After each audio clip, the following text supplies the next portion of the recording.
ক্রাইস্টচার্চের Hagley ওভালে শনিবার ভোর 4টায় দ্বিতীয় ওয়ানডেতে নিউজিল্যান্ডের মুখোমুখি হবে বাংলাদেশ। নিজেদের সামর্থ্যের উপর বিশ্বাস রেখে পারফর্ম করতে পারলে কেবল দ্বিতীয় ওয়ানডেতে না, সিরিজ জিততে পারে টাইগাররা, জোর গলাতেই বলছেন মেহেদী মিরাজ। ম্যাচ ভেন্যু হাগলি ওভালের একমাত্র অনুশীলনের দিন মিরাজ জানিয়েছেন, গেল সফরে সিরিজে টিকে থাকার লড়াইয়ে ক্রাইস্টচার্চে খেলার অভিজ্ঞতাও টাইগারদের কাজে লাগবে। ক্রাইস্টচার্চ থেকে আরও জানাচ্ছেন দেব চৌধুরী।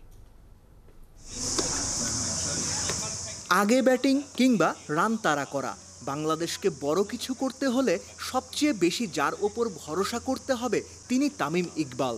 মাশরাফি নিজেও জানেন তামিমের বড় রান ম্যাচের চেহারাই বদলে দেবে, হয়তোবা সিরিজের গতিপথও।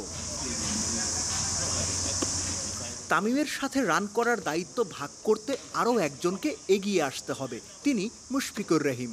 মুশি তামিমের তুলনায় নিউজিল্যান্ডের বিপক্ষে মাহমুদুল্লাহ রিয়াদও পিছিয়ে নেই।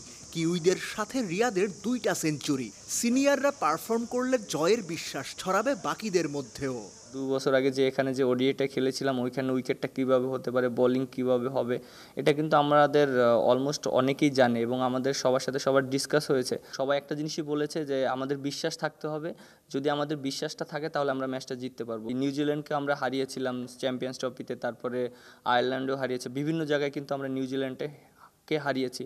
ওই কনফিডেন্সটা আমাদের আছে। অলরাউন্ডার সাইফুদ্দিনের হাতে ইনজুরি, তাই প্রথম ম্যাচের বেস্ট 11 ক্রাইস্টচার্চেও খেলবে কিনা সেটা নিয়ে টিম ম্যানেজমেন্টও নিশ্চিত নয়। আমরা এখনও বিশ্বাস করি যে না, আমরা এখনও সিরিজ জিততে পারবো, কারণ আমাদের একটা ম্যাচ হেরে গিয়েছি, কারণ আমাদের আরও 2টো ম্যাচ আছে। আমরা যদি স্টেডিয়ামে 2টো ম্যাচ জিততে পারি তাহলে আমাদের সিরিজ উইন করতে পারবো। আর সের জন্য আমাদের ইম্পর্টেন্ট হলো যে কালকের ম্যাচটা। আমার কাছে মনে হয় যে একটা ম্যাচ যদি আমরা জিততে পারি তাহলে আমাদের কনফিডেন্টটা খুব ভালো থাকবে, যে পরের ম্যাচটা আমরা হয়তো আমাদের ম্যাচটা জেতার অপরচুনিটিও বেশি থাকবে। সিরিজ বাঁচিয়ে রাখার মিশন।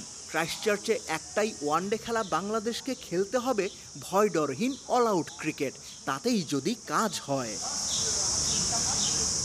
দেব চৌধুরী, 71, ক্রাইস্টচার্চ, নিউজিল্যান্ড।